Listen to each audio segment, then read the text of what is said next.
They told us never to beat the drums after midnight, not during weddings, not during the moon festivals, not even for the return of the warriors. In the village of Umuwaka, the elders believed that when the moon sat high above the palm trees, the spirits woke up, and when they woke, they danced, and when they danced, they needed drums, drums that no human hands should play. It happened many years ago, the night I couldn't sleep. My name is Jennifer, and back then, I was just a young woman living with my grandmother, Mama Ebele, at the edge of the village. That night, the air felt heavy, like something was pressing down on the rooftops. I stepped outside to fetch water from the clay pot. Then I heard it, a slow, deep drumbeat in the far distance. I froze. The beat was coming from the old shrine near the forest, a shrine no one had visited in years. At first, I whispered to myself, maybe it's just the wind hitting an old drum left behind. But with every beat, the rhythm grew clearer, faster. And then, all at once, the village was alive with drums. I could hear them from every direction, from the square, from the riverside, from the tops of palm trees, even from beneath the ground. Then, as suddenly as it began, the sound stopped. But it wasn't peaceful silence. It was the kind of silence that listens back. And just when I thought it was over, I heard whispers, strange, unsettling whispers. Bring the calabash before sunrise. I stumbled back into the hut, heart pounding. Mama Ebele was already awake, sitting up with wide eyes. She didn't ask me what I heard.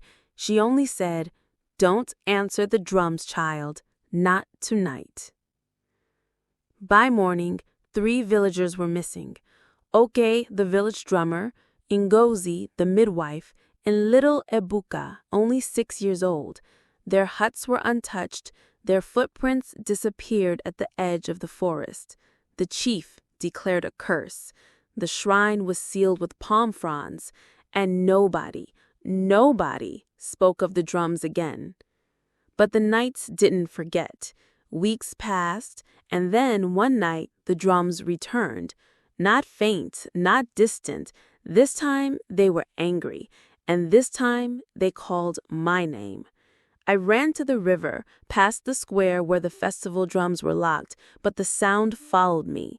There, at the river's edge, I found it, a golden calabash floating on the water. Inside it was a black liquid, not oil, not palm wine, blood. And it cried, not like a human child, but like something that had never been born. At dawn, Mama Ebele found me collapsed near the shrine. She looked at me and said, "You've been chosen, child. Either return the calabash or more will vanish." I carried it to the forest. The trees were already dancing without wind. The shadows moved before my feet did. And when I reached the shrine, the drums fell silent. A voice came from the air. No face, no form, just presence. It said, "Give us the heartbeat, or the village will bleed." That's when I understood.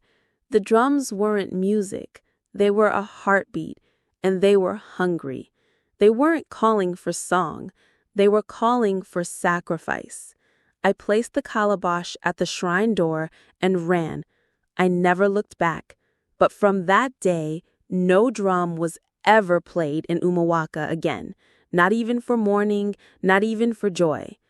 Sometimes I still hear them in my dreams, a rhythm only my soul understands, a call I must never answer again.